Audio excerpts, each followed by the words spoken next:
한국 영화 사상 가장 위대한 국민 어머니로 불렸던 배우 고 황정순. 스크린 속에서는 수천만 국민을 위로한 자애로운 어머니였지만 그녀의 진짜 노년은 상상조차 할 수 없는 참혹한 비극이었습니다. 치매에 걸려 기억을 잃어가는 80대 노모를 자식들은 낯선 정신병원 폐쇄병동에 가뒀습니다. 이유는 단 하나, 그녀가 평생 일군 수십억 원대의 삼청동 대저택 때문이었습니다. 서울의 중심, 청와대와 경복궁이 지척에 있는 삼청동. 예로부터 권력과 부를 상징하던 이 고즈넉하고 부유한 동네의 한가운데에는 으리으리한 규모를 자랑하는 2층 양옥집이 자리 잡고 있습니다. 붉은 벽돌로 단단하게 쌓아 올린 담장과 넓은 정원.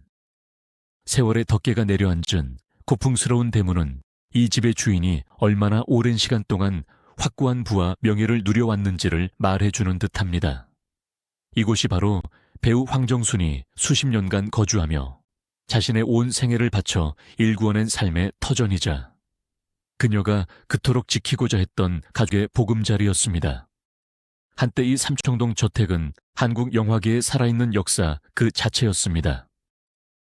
명절이나 그녀의 생일이 되면 당대 최고의 영화 감독들과 배우들이 이 넓은 정원에 모여들었고 집안은 늘 사람들의 웃음소리와 따뜻한 음식 냄새로 가득 찼습니다.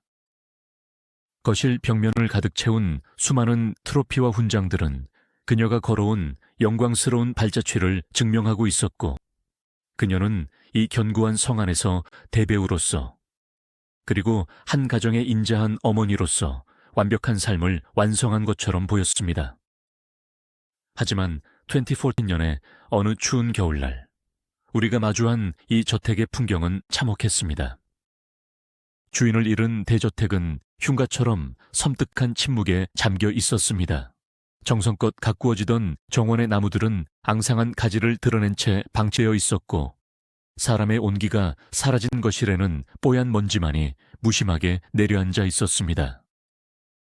무엇보다 이 웅장한 집의 대문과 현관문 곳곳에는 법원에서 발부한 붉은색의 강제 경매 개시 결정문과 출입을 통제하는 압류 딱지들이 덕지덕지 붙어 있었습니다.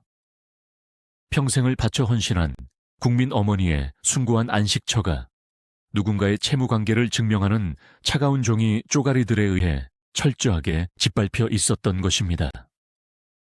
대체 이 굳게 닫힌 문 안에서 무슨 일이 벌어졌던 것일까요?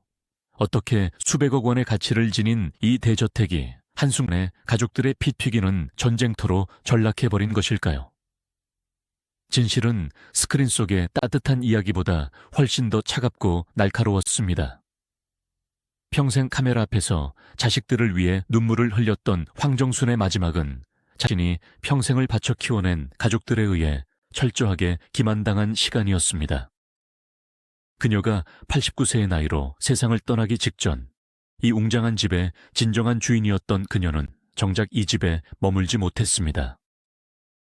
기억을 잃어가는 치매라는 병마와 싸우던 쇠약한 노모는 낯선 정신병원에 굳게 잠긴 병동에 감금되다시피 갇혀 있어야 했습니다. 그녀가 차가운 병실 침대에 누워 집으로 돌아가고 싶다며 공포에 떨고 있을 때 그녀를 그곳으로 밀어넣은 자식들은 이 삼청동 저택의 소유권을 두고 세상에서 가장 추악한 진흙탕 싸움을 벌이기 시작했습니다. 그들에게 더 이상 황정순은 존경받는 어머니나 한국 영화계의 거목이 아니었습니다.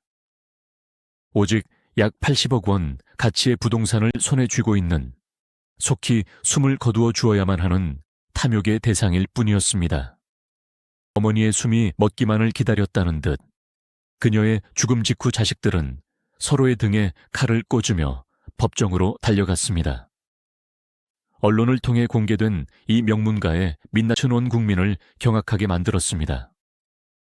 가족이라는 이름 아래 숨겨져 있던 인간의 가장 원초적이고 천박한 물욕이 여과 없이 생중계된 것입니다.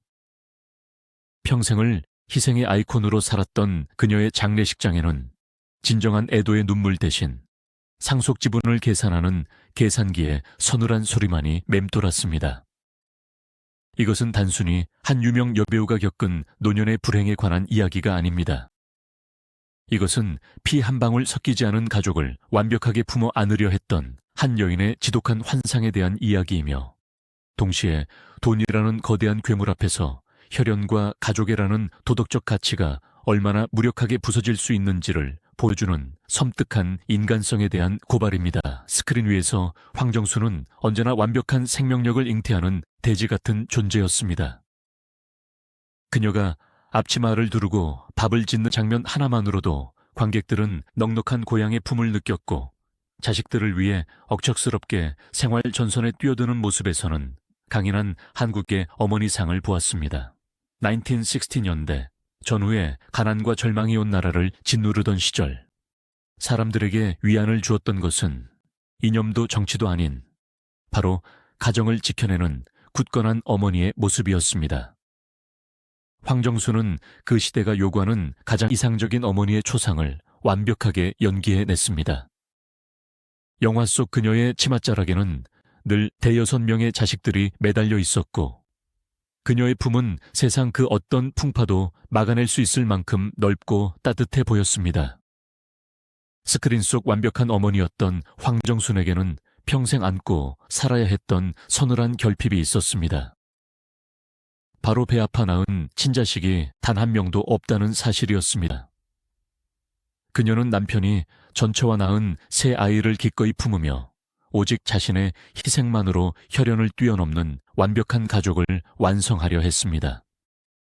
하지만 세월이 흘러 홀로 남겨진 노년의 문턱에서 핏줄로 맺어지지 않았다는 그 근원적인 불안감은 결국 그녀로 하여금 돌이킬 수 없는 치명적인 결정을 내리게 만듭니다. 시간은 누구에게나 공평합니다.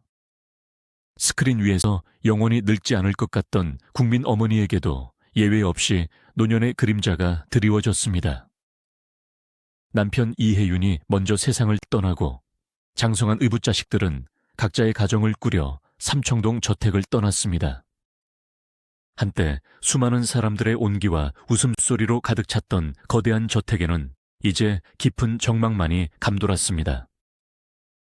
80대에 접어든 황정수는 화려했던 과거의 영광을 뒤로한 채 홀로 늙어가는 평범하고 연약한 노인이 되어 있었습니다. 젊은 시절에 넘치던 에너지는 사라졌고 거동은 하루가 다르게 불편해졌습니다. 넓은 집안을 혼자 걸어 다니는 것조차 힘에 부치는 날들이 늘어났습니다. 이 고독한 시간 속에서 그녀를 가장 괴롭힌 것은 단순한 외로움이 아니었습니다. 그것은 노년기에 접어든 많은 사람들이 공통적으로 겪는 근원적인 공포, 바로 내가 더 이상 내 몸을 가눌 수 없게 되었을 때 누가 나를 끝까지 책임지고 돌보아 줄 것인가 하는 지극히 현실적이고 서늘한 두려움이었습니다. 그녀는 평생을 바쳐 남편이 데려온 3명의 의붓자식을 키워냈습니다. 남부럽지 않은 교육을 시켰고 든든한 뒷바라지를 통해 그들을 어엿한 사회의 일원으로 성장시켰습니다. 겉보기에는 완벽한 가족이었고 자식들 역시 어머니의 은혜에 감사하는 듯 보였습니다. 하지만 피가 섞이지 않았다는 사실은 늙고 병들어가는 그녀의 무의식 깊은 곳에서 끊임없이 불안감을 자극했습니다. 자식들은 이미 자신들의 배우자와 자녀들을 책임져야 하는 가장이 되어 있었습니다. 그들에게 늙은 의부서머니는 우선순위에서 밀려날 수밖에 없다는 현실을 황정순 스스로도 어렴풋이 직감하고 있었을 것입니다. 이 불안감을 해소하고 자신의 남은 여생을 의탁할 수 있는 가장 확실하고 안전한 장치가 필요했습니다. 평생을 억척스럽게 일구어온 삼청동의 수백억대 저택과 막대한 재산을 온전히 지켜내고 자신을 끝까지 봉양할 명분과 책임을 지워줄 법적인 상속자. 오랜 고민 끝에 황정수는 가족의 역사에 돌이킬 수 없는 파장을 불러올 매우 기이하고도 중대한 결정을 내리게 됩니다. 그녀는 조카 손녀와 그 동생, 남편의 조카 등 3명을 자신의 법적인 양자로 입적하는 절차를 밟았습니다. 이것은 당시 가족들조차 전혀 예상하지 못했던 충격적인 선택이었습니다. 손자를 아들로 호적에 올린다는 것은 단순한 서류상의 변화를 넘어 가족의 위계 질서와 상속 구도를 송두리째 뒤흔드는 일이었기 때문입니다. 왜 그녀는 의붓 자식들을 두고 굳이 손자를 양자로 들였을까요? 여기에는 노년에 접어든 그녀의 복잡한 심리가 얽혀 있습니다. 장성하여 이미 통제권 밖으로 벗어난 의붓 자식들보다는 아직 젊고 상대적으로 자신이 통제하기 쉬우며 곁에 두고 의지할 수 있는 손자가 돌봄의 역할을 더 잘 수행할 것이라는 기대가 있었을 것입니다. 또한 법적으로 완벽한 내 아들을 만들므로써 혈연에 대한 평생의 갈증을 해소하고 자신의 유산이 다른 곳으로 흩어지지 않게 묶어두려는 강력한 의지의 표현이기도 했습니다. 자신이 쥔 막대한 재산이 양자로 입적된 손자에게 상속될 것임을 명확히 함으로써 노후의 안전을 보장받으려는 일종의 거래이자 방어막이었습니다. 하지만 이 선택은 그녀의 기대와는 전혀 다른 끔찍한 연쇄 반응을 촉발하는 뇌관이 되고 말았습니다. 양자 입양이 법적으로 성립된 순간 삼청동 저택을 둘러싼 공기는 차갑게 얼어붙었습니다. 가족의 족보는 기형적으로 꼬여버렸습니다. 어제까지 조카였던 인물이 오늘 갑자기 서류상 형제자매와 동등한 위치, 아니 그 이상의 권리를 가진 어머니의 친아들로 격상된 것입니다. 가장 크게 동요한 것은 황정순이 평생을 바쳐 키워낸 이 세대, 즉 의붓 자식들이었습니다. 그들의 입장에서는 기가 막힐 노릇이었습니다. 자신들이 당연히 물려받을 것이라 여겼던 삼청동 저택과 막대한 유산의 지분이 갑자기 끼어든 세 세대 조카와 나누어져야 하는 상황에 직면했기 때문입니다. 더욱이 어머니가 그 조카를 유일한 친아들로 법적 우대에 두었다는 사실은 그동안 자신들이 받아온 사랑과 헌신마저 부정당하는 듯한 묘한 배신감과 서운함을 불러일으켰습니다. 표면적으로는 여전히 평화로운 명문가였지만 수면 아래에서는 무서운 속도로 균열이 진행되고 있었습니다. 의붓 자식들과 새로 양자가 된 손자 측 사이에는 보이지 않는 선이 그어졌고 삼청동 저택의 소유권을 둘러싼 은밀한 계산기가 바쁘게 돌아가기 시작했습니다. 명절이나 가족 모임에서 오고 가는 대화 속에는 뼈가 담겨 있었고 서로를 향한 의심의 눈초리는 날카로워졌습니다. 황정수는 자신의 결정을 통해 노후의 안락함을 지키려 했지만 그것은 오히려 가족들 내면에 잠들어 있던 탐욕이라는 괴물을 깨우는 결과만을 낳았습니다. 돈이라는 명확하고 거대한 이해관계가 개입되자 평생을 쌓아 올렸던 가족 간의 정이나 도리 같은 가치들은 순식간에 빛을 잃었습니다. 어머니의 건강이 조금만 나빠져도 양측은 서로의 행보를 예의주시하며 촉각을 곤두세웠습니다. 누가 어머니의 곁을 더 많이 지키는지, 누가 재산의 흐름을 통제하고 있는지를 두고 소리 없는 신경전이 이어졌습니다. 삼청동 저택은 더 이상 따뜻한 보금자리가 아니었습니다. 그곳은 언제 터질지 모르는 시한폭탄을 안고 있는 거대한 불을 차지하기 위한 음모와 견제가 난무하는 차가운 전쟁터로 변모하고 있었습니다. 하지만 이 치열한 눈치 싸움조차도 곧 들이닥칠 진짜 비극에 비하면 그저 전족에 불과했습니다. 그토록 두려워했던 노년의 그림자가 질병이라는 가장 잔인한 형태를 띠고 황정순의 쇠약해진 육체를 덮치기 시작했기 때문입니다. 그녀가 온전한 판단력을 상실하는 순간 숨죽이고 있던 가족들의 이빨이 마침내 그녀의 목줄을 향해 적나라하게 드러나게 될 것이었습니다. 한때 수백 페이지에 달하는 복잡한 대본을 토시 하나 틀리지 않고 완벽하게 외워내던 명석한 두뇌였습니다. 스크린 속 상대 배우의 미세한 눈빛 떨림 하나까지 캐치하여 완벽한 감정의 앙상블을 만들어내던 한국 영화계 최고로 예민하고 날카로운 감각의 소유자였습니다. 그러나 80대 중반을 넘어선 황정순에게 찾아온 병만은 그 모든 영광스러운 기억과 인지 능력을 무참히 갉아먹기 시작했습니다. 노인성 치매. 그것은 육체의 죽음보다 훨씬 더 잔인하게 인간의 존엄을 파괴하는 영혼에 서서히 진행되는 죽음이었습니다. 처음에는 그저 사소한 깜빡임이었습니다. 늘 두던 곳에 놓아둔 안경을 찾지 못해 온 집안을 뒤지거나 방금 전화를 끊고도 누구와 통화했는지 기억하지 못하는 일들이 잦아졌습니다. 가족들은 그저 나이가 들어 자연스레 찾아오는 노화의 한 과정이라 여기며 대수롭지 않게 넘겼습니다. 황정순 스스로도 자신이 치매라는 사실을 처음에는 완강히 부인했을 것입니다. 평생을 철저한 자기관리와 꼿꼿한 자존심으로 살아온 대배우에게 자신의 이성이 서서히 통제력을 잃어가고 가고 있다는 사실은 죽음보다 더 인정하기 싫은 끔찍한 형벌이었을 테니까요. 하지만 병만은 자비가 없었습니다. 기억의 상실은 점진적이었지만 치명적이었습니다. 그녀의 머릿속에 지우개가 든 것처럼 최근의 기억들부터 하나둘씩 하얗게 표백되기 시작했습니다. 어제 먹은 반찬을 기억하지 못하는 단계에서 점차 며칠 전의 약속을 잊어버렸고, 종국에는 평생을 바쳐 헌신했던 자식들의 얼굴과 이름마저 헷갈리기 시작했습니다. 자신을 찾아온 의붓딸을 향해 낯선 사람을 보듯 경계의 눈빛을 보내기도 했고, 때로는 이미 수십 년 전에 세상을 떠난 사람을 찾으며 허공에 대고 말을 건네기도 했습니다. 가장 비극적인 것은 병이 진행되는 과정 중간중간 거짓말처럼 정신이 맑아지는 이른바 섬광 같은 각성의 순간들이 존재했다는 사실입니다. 치매 환자들에게 종종 나타나는 이 맑은 정신의 순간에 황정수는 자신이 미쳐가고 있다는 끔찍한 현실을 뼈저리게 자각해야만 했습니다.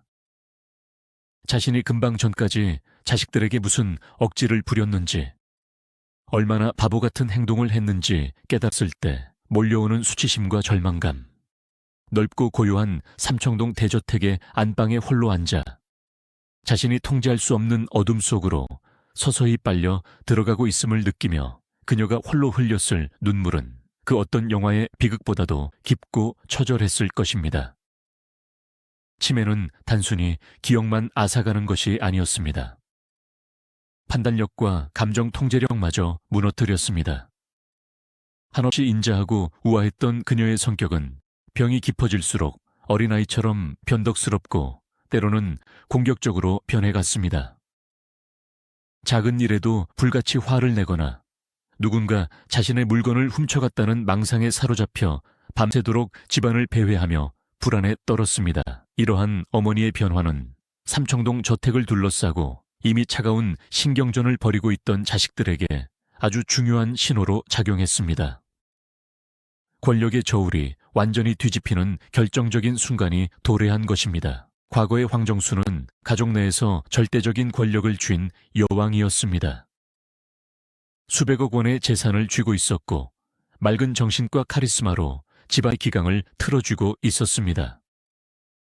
아무리 자식들이 속으로 재산을 탐내고 서로를 질투하더라도 어머니가 두 눈을 시퍼렇게 뜨고 살아계신 한 감히 겉으로 그 이빨을 드러내지는 못했습니다. 어머니의 눈밖에 나는 순간 유산 상속에서 철저히 배제될 수 있다는 사실을 누구보다 잘 알고 있었기 때문입니다. 하지만 어머니가 치매에 걸려 판단력을 상실하자 상황은 180도 달라졌습니다. 호랑이의 발톱이 빠지고 이빨이 뭉툭해졌음을 확인한 하이에나들은 더 이상 숨죽일 필요가 없었습니다. 자식들의 눈에 비친 황정수는 더 이상 자신들을 키워준 은인도 두려워해야 할 집안의 어른도 아니었습니다. 그저 언제 쓰러져도 이상하지 않은 쇠약한 노인이자 수백억 원의 가치가 있는 인감도장을 쥐고 있는 의식 없는 허수아비에 불과해졌습니다. 어머니의 치매 증세가 악화될수록 삼청동 저택을 드나드는 가족들의 발걸음은 묘하게 바빠졌습니다. 하지만 그들의 방문 목적은 병든 어머니를 향한 순수한 연민이나 병간호가 아니었습니다. 의붓 자식들 측과 양자로 입적된 손자 측은 서로가 어머니와 단둘이 있는 시간을 가지지 못하도록 철저하게 감시하기 시작했습니다. 누군가 어머니의 곁에 혼자 남아 치매로 분별력이 없는 어머니의 손을 끌어다 유언장이나 재산 양도각서에 도장을 찍게 만들지도 모른다는 극도의 불신. 이 무서운 의심이 가족들 사이에 독버섯처럼 번져 나갔습니다.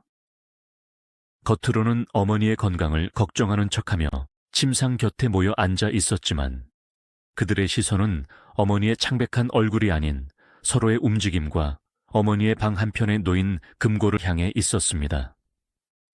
이 무렵 황정순의 집안 분위기는 숨막힐 듯한 긴장감으로 가득 찼습니다. 치매 환자 특유의 선망 증세로 인해 황정순이 밤중에 일어나 헛소리를 하거나 불안 증세를 보일 때면 가족들은 그것을 달래기보다는 짜증스럽고 귀찮은 표정을 숨기지 않았습니다.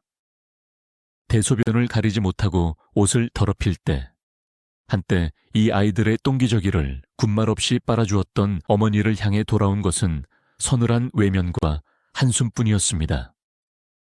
자신이 평생을 바쳐 지어 올린 완벽한 가족의 환상이 철저하게 무너져 내리는 것을, 비록 온전치 못한 정신 속에서라도 황정수는 본능적으로 느끼고 있었을 것입니다. 자신을 바라보는 자식들의 눈빛에서 옛날의 존경과 사랑은 사라지고 오직 탐욕과 조급함만이 번들거리고 있다는 사실을 말입니다. 넓디 넓은 대저택 안에서 수많은 가족들에게 둘러싸여 있었지만 그녀는 철저하게 고립되어 있었습니다. 치매라는 병은 그녀에게서 과거의 아름다운 축을 빼앗아갔고 이성적인 판단 능력을 앗아갔지만 역설적으로 가족들의 가장 추악한 민낯을 가림막 없이 보게 만드는 잔인한 돋보기 역할을 했습니다. 평생을 자신을 갉아먹으며 헌신했던 이방인 어머니의 말로 피 한 방울 섞이지 않은 이들을 진정한 내 가족으로 만들 수 있을 것이라 믿었던 그녀의 오만하고도 슬픈 믿음은 병든 노년의 육체와 수백억의 재산 앞에서 처참하게 박살나고 있었습니다. 시간이 흐를수록 황정순의 치매 증상은 돌이킬 수 없는 지경에 이르렀습니다. 이제 그녀는 스스로 식사를 하는 것도 대소변을 통제하는 것도 불가능해졌습니다. 가족들은 한계에 다다랐습니다. 그것은 간병의 피로도가 임계점을 넘었기 때문이기도 했지만 본질적으로는 서로를 견제하며 이 커다란 저택 안에서 아슬아슬한 동거를 이어가는 것에 지쳤기 때문입니다. 누군가는 이 교착 상태를 깨뜨리고 재산의 주도권을 확실하게 틀어쥐어야 했습니다. 반대파의 접근을 차단하고 어머니의 모든 것을 통제하기 위해서는 어머니를 이 열린 공간인 집이 아니라 완벽하게 통제 가능한 폐쇄된 공간으로 옮겨야 할 필요성이 대두되었습니다. 사랑이라는 이름으로 포장된, 그러나 그 속에는 세상에서 가장 차갑고 잔인한 계산이 깔린 끔찍한 계획이 가족들의 머릿속에서 서서히 구체화되기 시작했습니다. 바야흐로 탐욕이 인륜을 완전히 집어삼키는 운명의 시간이 성큼 다가오고 있었습니다. 삼청동의 고요한 저택 위로 이제껏 한 번도 경험하지 못한 가장 짙고 어두운 밤이 내려앉고 있었습니다. 인간의 탐욕이 이성을 마비시키고 인륜의 가장 기본적인 도리마저 저버리게 만들 때 그 변명은 언제나 상대방을 위한 불가피한 선택이라는 그럴듯한 포장지로 덧씌워지곤 합니다. 삼청동 저택 안에서 숨막히는 동거를 이어가며 서로를 향한 의심의 날을 세우던 가족들에게 끝없이 추락해가는 어머니의 치매 증세는 더 이상 감당하기 힘든 짐이자 동시에 이 지긋지긋한 대치 상황을 끝낼 수 있는 완벽한 구실이 되었습니다. 평생을 이방인 어머니에게 의존하며 살아왔던 자식들은 이제 늙고 병든 어머니를 철저하게 자신들의 통제 아래 두기 위한 잔혹한 계획을 실행에 옮기기로 결심합니다. 그것은 바로 어머니를 이 넓고 개방된 삼청동 저택에서 끌어내어 외부의 접근이 완벽하게 차단된 폐쇄적인 공간으로 격리시키는 것이었습니다. 목적지는 요양병원이라는 이름을 단 정신병원의 폐쇄 병동이었습니다. 겉으로 내세운 명분은 더 이상 가정에서 돌보기 힘들 정도로 악화된 치매 증상을 전문적인 의료진의 손길에 맡겨야 한다는 것이었습니다. 하지만 이면의 진짜 목적은 너무도 서늘하고 명확했습니다. 반대파, 즉 양자로 입적된 손자 측이 어머니와 접촉하는 것을 원천적으로 봉쇄하고 어머니의 물리적인 신체를 자신들이 독점함으로써 수백억 원의 재산에 대한 통제권을 완벽하게 장악하려는 치밀한 계산이 깔려 있었던 것입니다. 병원이라는 공간은 환자의 안정을 핑계로 면회를 제한하기에 가장 합법적이고 훌륭한 감옥이 될 수 있었습니다. 어둠이 짙게 깔린 어느 날 밤, 삼청동 저택의 고요를 깨고 구급차 한 대가 미끄러지듯 대문 안으로 들어섰습니다. 요란한 사이렌 소리조차 울리지 않은 은밀하고 신속한 움직임이었습니다. 이웃들의 눈을 피해 혹은 이 사태를 막아설지도 모를 반대파 가족들의 눈을 피해 서둘러 진행된 이 압송 작전은 마치 죄수를 호송하는 과정처럼 차갑고 건조했습니다. 구급대원들이 들것을 들고 안방으로 들어섰을 때 황정수는 자신이 평생을 눕고 자던 익숙한 침대 위에서 불안한 눈빛으로 그들을 올려다보았습니다. 흐릿해진 정신 속에서도 본능적인 공포가 그녀의 온몸을 휘감았습니다. 낯선 제복을 입은 건장한 사내들이 자신의 몸을 강제로 들어 올려 들것에 눕히자 노배우는 발버둥치며 저항하기 시작했습니다. 치매에 걸린 노인에게 자신에게 익숙한 공간을 벗어나는 것은 우주가 무너지는 것과 같은 극도의 혼란을 야기합니다.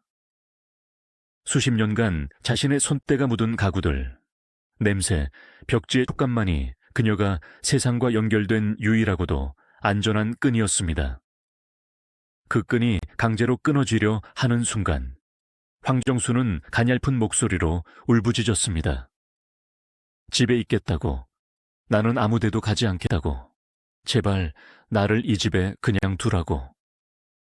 한때 호령 한 번으로 집안의 모든 기강을 잡았던 당당한 대배우의 목소리는 이제 어린아이의 겁에 질린 칭얼거림처럼 허공을 맴돌 뿐이었습니다. 그녀의 앙상한 손이 문설주를 부여잡고 놓지 않으려 했지만 무심한 힘에 의해 속절없이 떨어져 나갔습니다.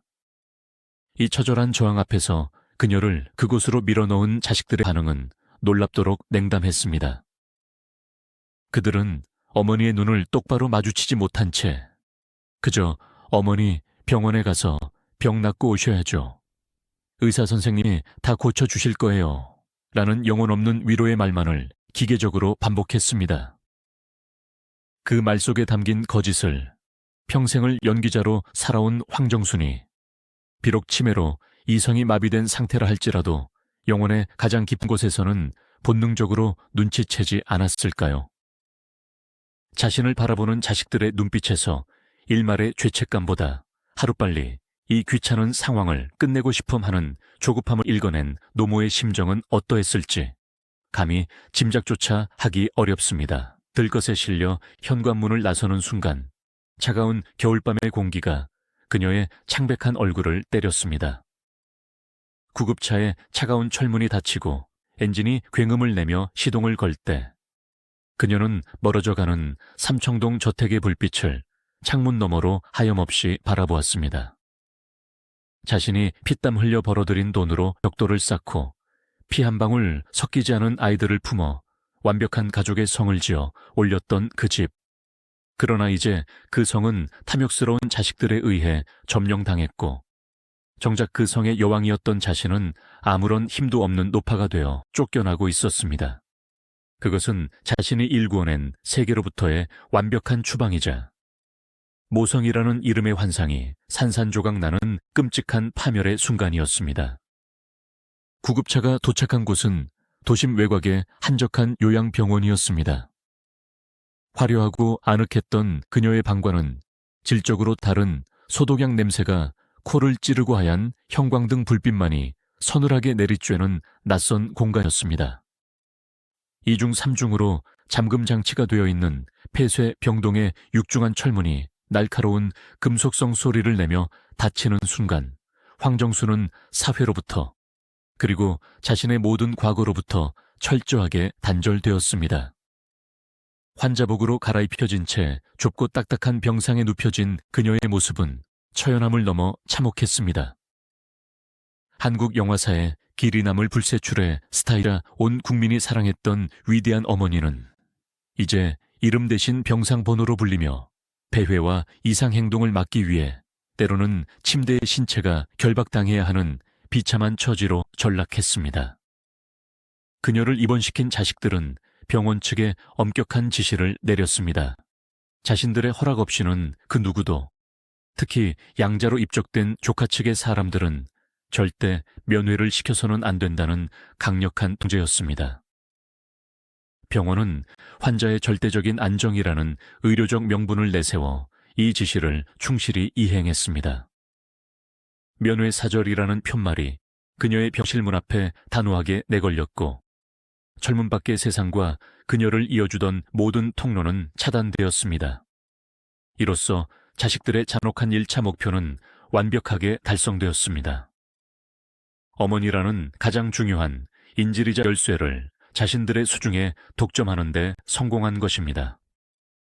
반대파 가족들은 어머니가 어느 병원에 있는지조차 제대로 알지 못한 채 발을 동동 굴러야 했고, 병원을 찾아낸다 하더라도 굳게 닫힌 면회 통제선 앞에서 발길을 돌려야만 했습니다. 어머니가 그토록 두려워하며 집으로 돌아가고 싶어 한다는 사실은 더 이상 이들의 안중에도 없었습니다. 병실 안에서 들려오는 노모의 희미한 신음소리는 밖에서 벌어질 거대한 재산 쟁탈전의 신호탄에 불과했습니다. 완벽한 고립. 이제 자식들은 알아놓은 어머니의 인지 능력이 완전히 소멸하기 전 그녀가 가진 모든 법적 권리를 자신들의 이름으로 돌려놓기 위한 가장 더럽고 노골적인 서류 작업을 시작할 준비를 마쳤습니다. 칠흑 같은 어둠이 깔린 요양병원의 폐쇄 병동. 창살 너머로 비치는 차가운 달빛 아래 기억을 잃어가는 늙은 여배우는 허공을 향해 오지 않을 누군가의 이름을 부르며 길고 긴 밤을 눈물로 지새우고 있었습니다. 평생을 다 바쳐 사랑했던 사람들에 의해 내버려졌다는 그 끔찍한 진실만이 소독약 냄새보다 더 지독하게 그녀의 병실을 채우고 있었습니다. 굳게 잠긴 요양병원의 철문 안에서 늙은 여배우의 기억과 생명이 서서히 꺼져가고 있던 그 시각, 철문 밖의 세상에서는 이 가족이 숨겨왔던 가장 추악하고 치부 가득한 비밀들이 만천에 폭로될 준비를 마치고 있었습니다. 어머니를 외부의 시선으로부터 완벽하게 고립시키는데 성공한 자식들은 역설적으로 자신들의 정당성을 확보하고 반대파를 사회적으로 매장하기 위해 대중매체라는 가장 공개적이고 폭력적인 무기를 선택했습니다. 평생 카메라 앞에서 완벽한 가족의 모습을 연기했던 황정순의 삶은 이제 그 카메라에 의해 가장 비참하고 적나라하게 해부될 운명에 처한 것입니다. 2014 연초, 아직 매서운 겨울바람이 가시지 않았던 어느 날 밤, 수많은 대한민국 국민들은 텔레비전 앞에 앉아 MBC의 시사교양 프로그램인 리얼스토리 눈의 예고편을 보며 두 눈을 의심해야만 했습니다.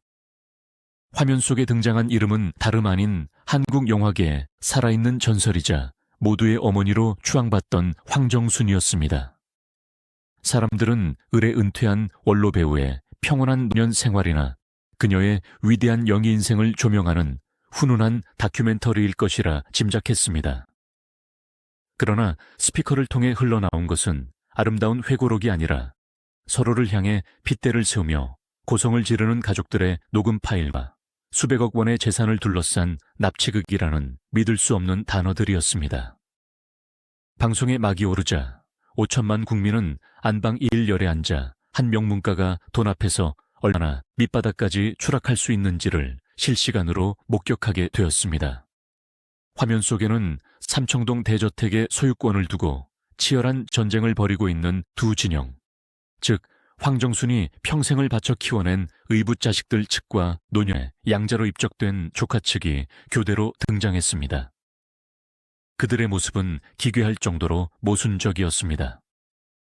단정하고 세련된 옷차림을 한 그들은 카메라에 붉은 불이 들어오면 약속이나 한 듯 슬픈 표정을 지으며 눈물을 글썽겼습니다. 어머니가 치매에 걸려 고통받고 있다며 안타까움을 토로하는 그들의 목소리는 떨렸고, 화면만 본다면 세상에 둘도 없는 효자 효녀들이 따로 없었습니다. 하지만 그 가식적인 눈물을 닦아낸 직후 그들의 입에서 쏟아져 나온 말들은 어머니에 대한 걱정이 아니라 상대방을 향한 원색적인 비난과 저주, 그리고 재산에 대한 노골적인 집착뿐이었습니다. 의붓자식들 측은 양자로 들어온 조카 측이 어머니의 치매 증세를 이용해 삼청동 저택을 가로채려 했다고 맹비난했습니다.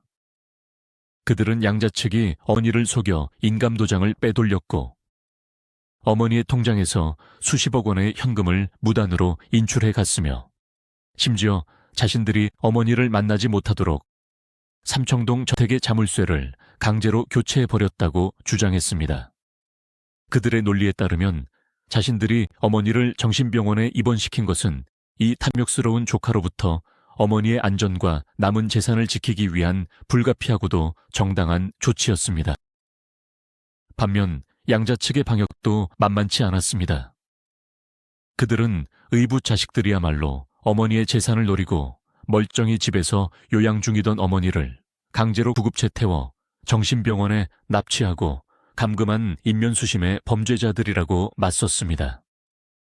그들은 의붓 자식들이 평소에는 어머니를 찾아오지도 않다가 어머니의 병세가 악화되고 판단력이 흐려지자 갑자기 나타나 상속권을 주장하고 있으며 폐쇄병동에 어머니를 가둔 채 서류를 조작하여 재산을 가로채려 한다고 폭로했습니다.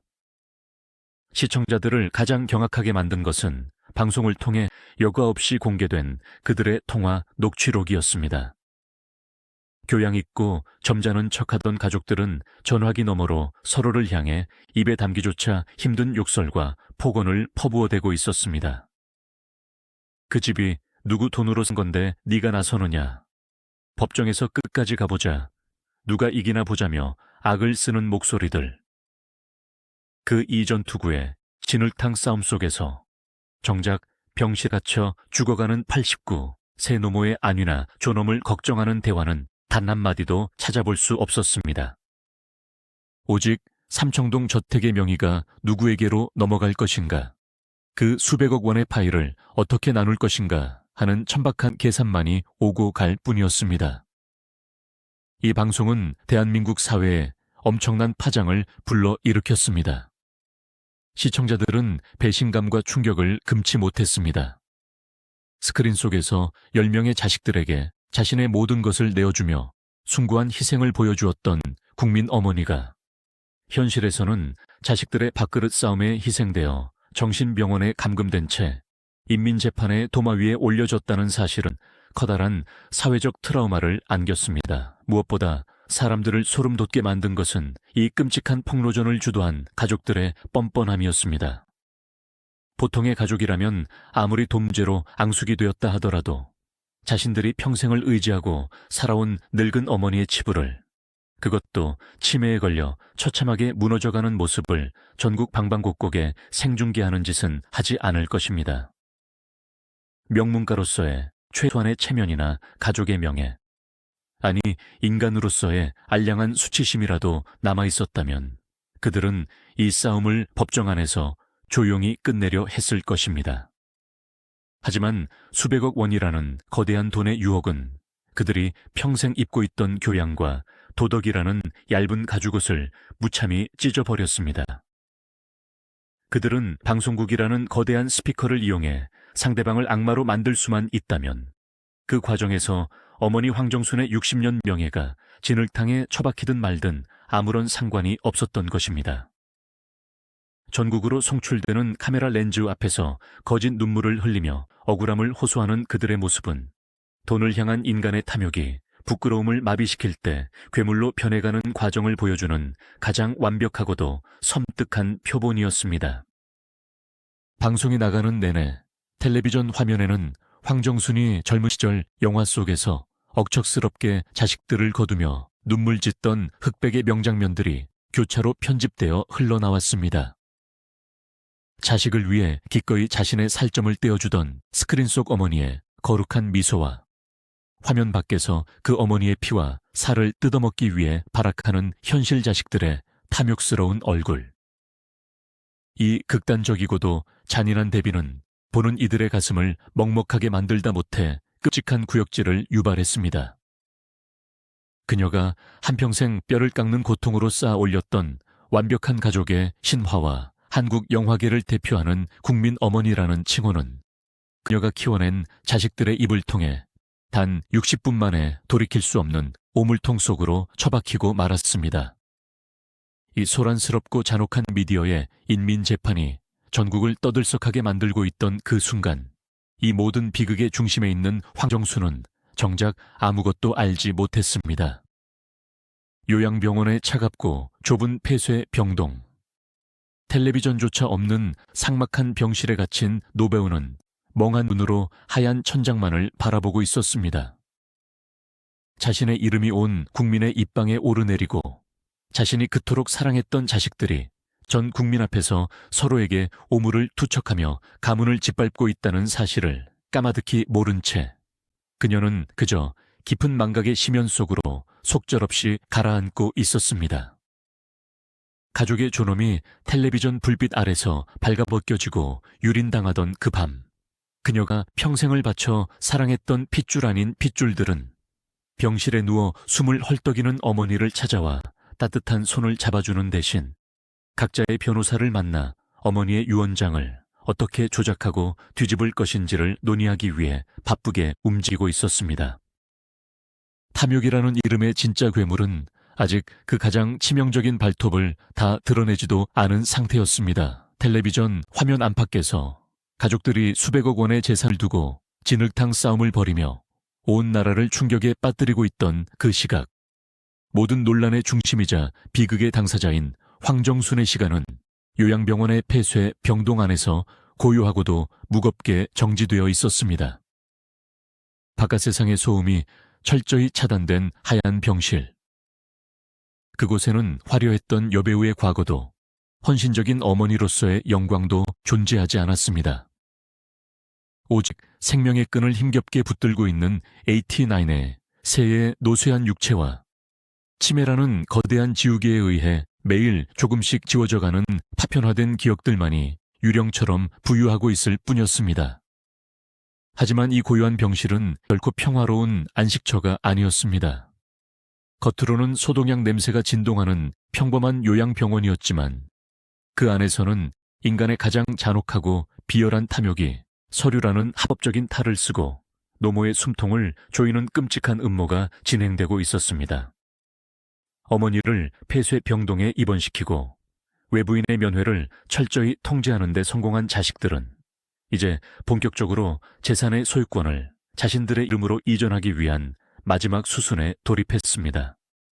어머니의 육신은 병실에 가두었지만 삼청동 저택과 은행에 예치된 막대한 현금을 완벽하게 장악하기 위해서는 반드시 필요한 것이 있었습니다.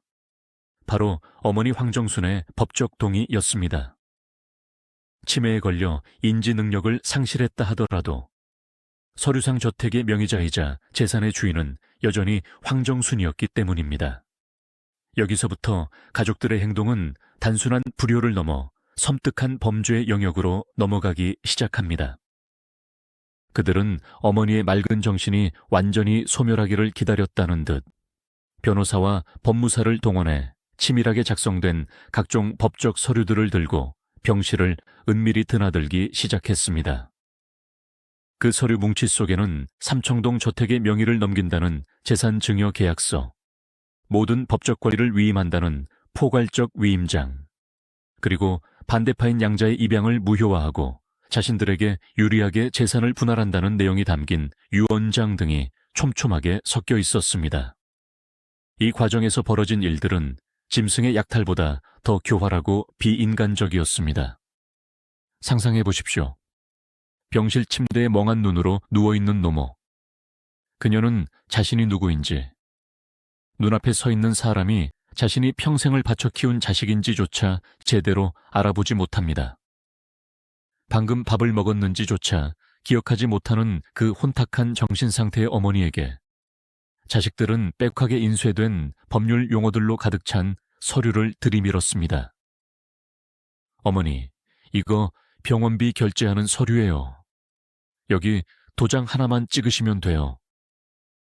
어머니, 집 관리하려면 필요해서 그래요. 이리 손 좀 줘보세요. 그들은 알아듣지도 못하는 어머니의 귀에 대고 달콤하고도 기만적인 거짓말을 속삭였습니다.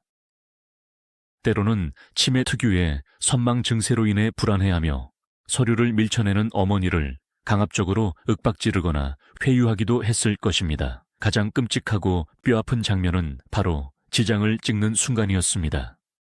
인감도장을 찾지 못했거나 본인의 직접적인 동의를 법적으로 더 확실하게 증명하기 위해 그들은 어머니의 신체를 도구로 사용했습니다. 이후 재산의 소유권을 두고 벌어진 법정 다툼에서 양자 측은 의붓자식들이 치매를 앓고 있는 황정순의 손가락에 억지로 인주를 묻혀 유언장과 양도각서에 지장을 찍게 했다고 주장했습니다. 반면 의붓자식들 측은 어머니가 온전한 정신 상태에서 자발적으로 도장을 찍은 것이라며 이를 강하게 부인했습니다. 하나의 재산을 두고 서로 다른 내용의 유언장이 작성되는 기괴한 총흙 속에서 진실은 양측의 엇갈린 주장 속에 파묻혔습니다. 법은 본래 강자의 횡포로부터 약자를 보호하기 위해 만들어진 사회의 최소한의 안전망입니다. 그러나 삼청동 저택을 둘러싼 이 끔찍한 탐욕의 전쟁에서 법은 철저하게 약자를 유린하고 강탈하는 무기로 전락했습니다. 변호사의 자문과 공증이라는 합법적인 절차를 거쳐 만들어진 서류들은 훗날 법정에서 서로의 정당성을 주장하는 강력한 무기가 되었습니다. 어머니가 온전한 정신 상태에서 자발적으로 도장을 찍었다는 그들의 뻔뻔한 거짓말을 뒷받침해주는 완벽한 알리바이가 된 것입니다. 길거리에서 흉기를 들고 남의 돈을 빼앗는 것만이 강도가 아닙니다. 치매에 걸려 저항할 수조차 없는 어머니의 쇠약한 손을 끌어다 붉은 인주를 묻히고 전 재산을 가로채는 행위. 피 흘리는 폭력은 없었지만 이것이야말로 인간의 존엄을 가장 깊은 곳까지 짓밟는 극악무도한 합법적 약탈이자 폐륜이었습니다. 평생을 이방인 어머니에게 기대어 혜택을 누려왔던 자식들은 어머니가 가진 마지막 한 방울의 피와 살점, 심지어 지문까지도 남김없이 착취했습니다. 그녀가 온전한 정신일 때 아낌없이 내어준 사랑과 재산으로는 만족하지 못하고 그녀가 병들어 쓰러진 후 남은 뼈조각마저도 으스러뜨려 자신들의 금고 속에 채워 넣으려 했던 것입니다. 요양병원의 밤은 깊어갔고 억지로 지장이 찍힌 서류들은 각자의 가방 속으로 안전하게 갈무리 되었습니다. 그 차가운 서류 더미 속에서 황정순의 법적 권리는 완전히 해체되고 분해되었습니다. 이제 자식들에게 필요한 서류 작업은 모두 끝났습니다. 그들이 원하는 모든 법적 장치와 명분이 마련되었습니다. 치매에 걸린 늙은 몸뚱어리는 더 이상 그들에게 아무런 쓸모가 없어졌습니다. 이제 가족들에게 남은 일은 단 하나뿐이었습니다. 지루하고 귀찮은 병간호가 끝나는 날, 삼청동 저택의 온전한 소유권이 서류상의 약속을 넘어 실제 자신들의 손에 들어오게 되는 그 결정적인 순간, 즉 병실 침대에 누워 힘겹게 오르내리는 어머니의 마른 가슴이 완전히 멈추어 주기를, 그 숨막히는 죽음의 순간만을 하이에나처럼 숨죽여 기다리는 것뿐이었습니다. 신 14년의 겨울은 유난히도 길고 매서웠습니다. 살을 에이는 듯한 차가운 칼바람이 삼청동의 빈 저택을 새우산하게 맴돌고 앙상한 나뭇가지들이 비명을 지르듯 흔들리던 그 혹독한 계절. 도심 외곽에 자리 잡은 요양병원의 폐쇄 병동에도 그 겨울의 냉기는 뼛속까지 스며들고 있었습니다. 바깥 세상은 황정순이라는 대배우의 비참한 말년을 두고 연일 텔레비전과 신문 지면을 장식하며 시끄럽게 끓어오르고 있었지만 정작 그녀가 누워있는 하얀 병실하는 세상과 철저히 단절된 진공 상태처럼 섬뜩하리만치 고요했습니다. 오직 일정한 강역으로 그녀의 미약한 심장 박동을 알리는 생명유지 장치의 기계음만이 그 방에 아직 살아있는 생명이 존재하고 있음을 증명하고 있을 뿐이었습니다. 병상에 누워있는 황정순의 모습은 참혹했습니다. 한국 영화계의 황금기를 호령하며 수백만 관객을 울고 웃게 만들었던 압도적인 카리스마, 한 시대를 풍미했던 여배우의 우아함은 온데간데 없이 사라졌습니다. 화려한 조명 아래서 눈부시게 빛나던 피부는 핏기를 잃어 투명할 정도로 얇아졌고, 세상을 향해 인자한 미소를 지어 보이던 입술은 바싹 타들어가 굳게 다물려 있었습니다. 팔다리는 뼈만 앙상하게 남아 하얀 환자복 아래로 푹 꺼져 있었고, 코와 입에는 굵은 산소 호흡기와 영양분을 공급하는 호스가 거미줄처럼 얽혀 그녀의 가냘픈 생명을 억지로 연장하고 있었습니다. 그것은 단순히 육체가 늙고 병들어가는 과정을 넘어 한 인간의 존엄성이 철저하게 부서져 내린 비참한 말로였습니다. 치매라는 병만은 그녀의 뇌세포를 파괴하며 AT&E는 년에 찬란했던 기억들을 모두 지워버렸고, 그녀가 목숨처럼 사랑했던 가족들의 탐욕은 그녀의 남은 육신마저 자유를 빼앗고 차가운 철창 속에 가두어 버렸습니다. 의식이 점차 희미해져가는 그 깊고 어두운 심연 속에서 그녀는 과연 무엇을 보고 있었을까요? 치매 환자들에게 찾아오는 찰나의 각성 상태에서 그녀가 마주해야 했던 진실은 지옥보다 더 끔찍했을 것입니다. 그녀는 필사적으로 자신의 평생을 바쳤던 가족들의 얼굴을 떠올리려 애썼을지도 모릅니다. 피 한 방울 섞이지 않은 남편의 전처 자식들을 처음 만났던 날, 두려움에 떨던 그 어린 것들의 손을 꽉 쥐어주며 이제부터 내가 너희들의 진짜 엄마가 되어주마라고 다짐했던 그 젊은 날의 맹세. 촬영장에서 밤을 새우고 돌아와 피곤한 몸을 이끌고 끓여내던 된장찌개의 냄새. 아이들이 좋은 대학에 합격했을 때 세상을 다 가진 것처럼 기뻐하며 흘렸던 눈물. 그리고 수백억 원을 들여 삼청동에 저택을 지어 올리며 우리 가족은 영원히 이 견고한 성 안에서 행복할 것이라 믿었던 그 확고했던 믿음들. 하지만 그녀가 눈을 떴을 때 그 아름다웠던 추억의 파편들이 부딪히는 현실의 벽은 너무나도 차갑고 낯선 요양병원의 천장이었습니다. 그녀의 곁에는 따뜻한 손으로 이마를 짚어주는 자식도, 사랑한다고 속삭여주는 손자도 없었습니다. 오직 소독약 냄새가 진동하는 적막한 공기와 자신의 지장이 억지로 찍힌 수많은 재산 포기, 각서들이 가방 속에 숨겨진 채 병실 밖에서 배회하고 있다는 끔찍한 진실만이 그녀를 짓누르고 있었습니다. 가장 비극적인 아이러니는 그녀가 스크린 속에서 수백 번이나 임기했던 어머니의 죽음 장면과 그녀의 현실이 너무나도 잔인하게 대비된다는 사실이었습니다. 영화 속에서 황정순이 숨을 거둘 때면 늘 비좁은 초가집 방안일지라도 그녀가 평생을 희생해 키워낸 10여 명의 자식들이 방안을 가득 채우고 있었습니다. 자식들은 어머니의 거친 손을 부여잡고 오열했고, 어머니, 저희들을 두고 어딜 가십니까? 평생 고생만 하신 우리 언니, 제발 눈 좀 떠보세요 라며 땅을 치고 통곡했습니다. 영화 속 황정수는 비록 평생을 가난과 핍박 속에 살았을지라도 마지막 순간만큼은 자신을 진심으로 사랑하고 애도하는 자식들의 뜨거운 눈물 속에서 평안하고 성스럽게 눈을 감았습니다. 그것이 대중이 기대하는 숭고한 모성애의 완성 배열이자 황정순 본인도 현실에서 이루어질 것이라 굳게 믿어 의심치 않았던 완벽한 임종의 풍경이었습니다. 그러나 현실의 죽음은 그토록 건조하고 폭력적이며 지독하게 고독했습니다. 수백억 원의 자산을 쥐고 있었음에도 그녀의 병실을 지키는 진실한 슬픔은 단 한 방울도 없었습니다. 필요한 모든 서류 작업에 어머니의 지장을 찍어내는데 성공한 가족들은 이제 더 이상 병실을 자주 찾지 않았습니다. 치매에 걸린 늙은 어머니의 곁에 머무는 것은 그들에게 그저 피곤하고 지루한 노동일 뿐이었습니다.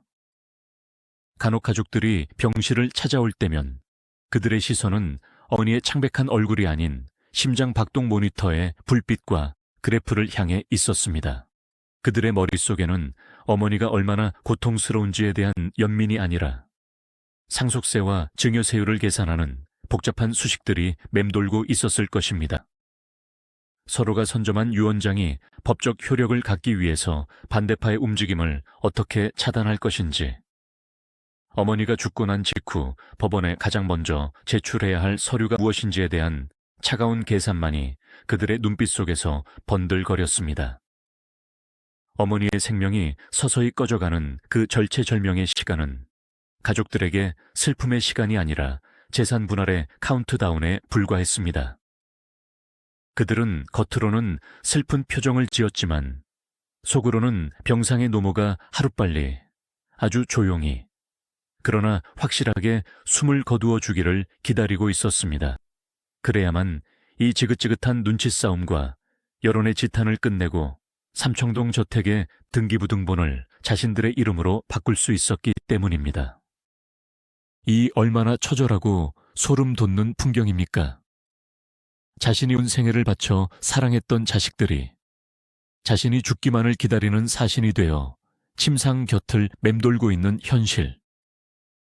피가 섞이지 않은 타인을 완전한 내 핏줄로 만들 수 있을 것이라 믿었던 황정순의 오만하리만치 거룩했던 사랑은 결국 죽음의 문턱 앞에서 가장 비참한 형태의 배신으로 돌아왔습니다.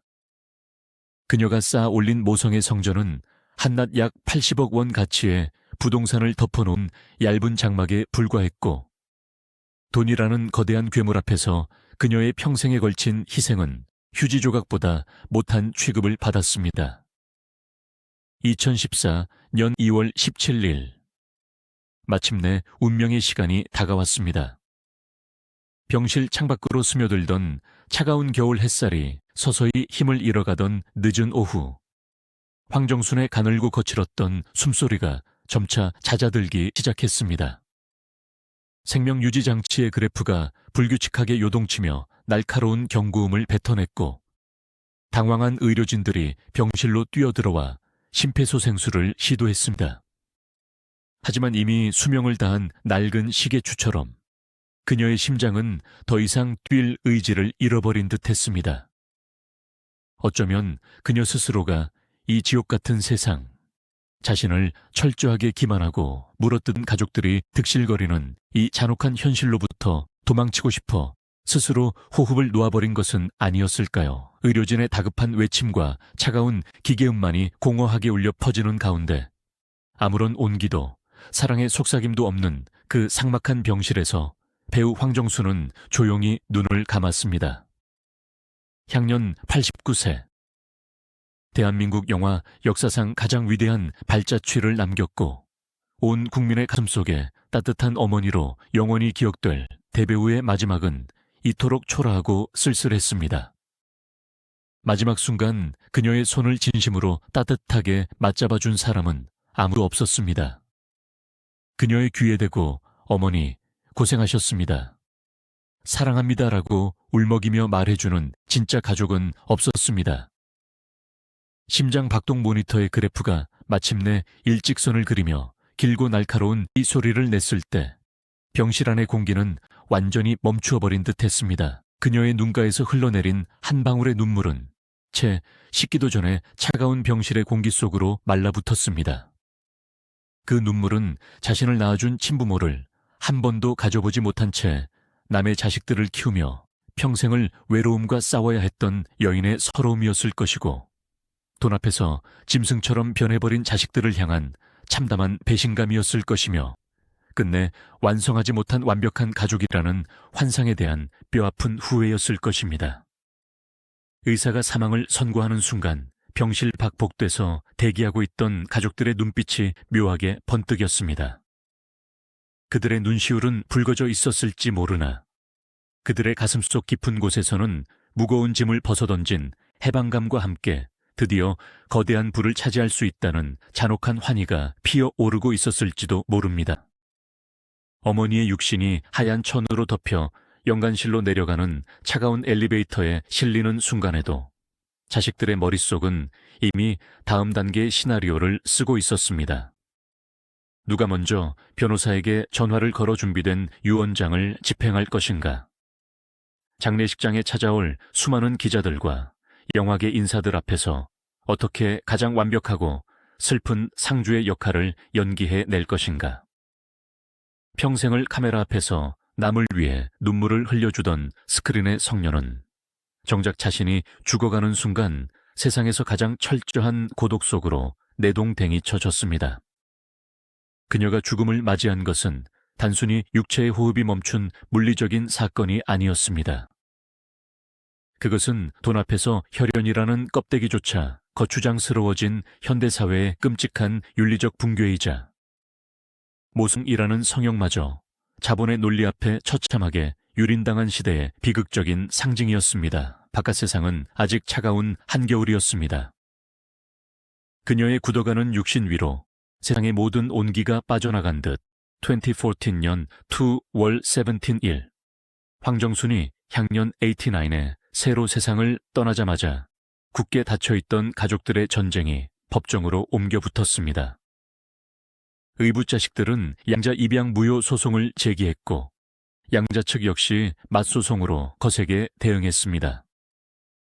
기나긴 법정 공방 끝에 법원은 의붓 자식들의 입양 무효 청구를 기각하는 등 복잡한 지분 분할 판결을 내렸습니다. 결국 재산은 판결에 따라 숫자와 비율로 쪼개졌고 소송이 끝난 삼청동 저택은 텅 빈 폐허로 남았습니다.